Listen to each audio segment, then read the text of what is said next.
নরসিংদীর শিলমান্দি ইউনিয়নে বিএনপির উদ্যোগে বিকেলে এক প্রস্তুতি সভা অনুষ্ঠিত হয়েছে।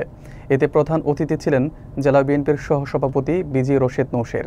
সভায় ইউনিয়ন বিএনপির সভাপতি বোরহান উদ্দিনের সভাপতিত্বে এবং সাধারণ সম্পাদক হারুনুর রশিদের সঞ্চালনায় নেতাকর্মীরা বক্তব্য রাখেন। বক্তারা গণতন্ত্র পুনরুদ্ধার ও ভোটাধিকার রক্ষায় দলকে আরও সুসংগঠিত করার আহ্বান জানান। বিস্তারিত থাকছে এস আলমের প্রতিবেদনে।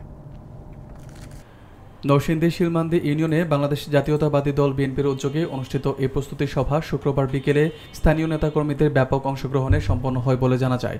সভায় প্রধান অতিথি হিসেবে উপস্থিত জেলা বিএনপির সহসভাপতি বিজি রশিদ নৌশেদ দলকে সংগঠিত করার প্রয়োজনীয়তা তুলে ধরেন এবং চলমান রাজনৈতিক পরিস্থিতিতে নেতাকর্মীদের সচেতন ভূমিকার উপর গুরুত্ব আরোপ করেন বলে উল্লেখ করা হয়।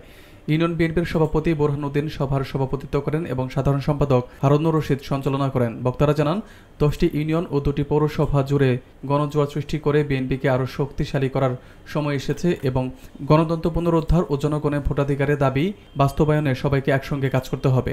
তারা আরও বলেন, স্থানীয় পর্যায়ে সংগঠনকে গতিশীল করতে বিভিন্ন কৌশলগত পদক্ষেপ গ্রহণ করা জরুরি এবং এ লক্ষ্য সামনে রেখেই সভায় কিছু গুরুত্বপূর্ণ সিদ্ধান্ত নেওয়া হয়। অংশগ্রহণকারী নেতারা মাঠমুখী কার্যক্রম জোরদার করার পাশাপাশি সাধারণ মানুষের সাথে যোগাযোগ বাড়ানোর উপর গুরুত্ব দেন বলে জানানো হয়। পৌরসভা জুড়ে নেতাকর্মীদের মধ্যে ঐক্য, উৎসাহ ও ভবিষ্যৎ রাজনৈতিক কর্মসূচি সফল করার প্রত্যাশা স্পষ্টভাবে প্রতিফলিত হয়।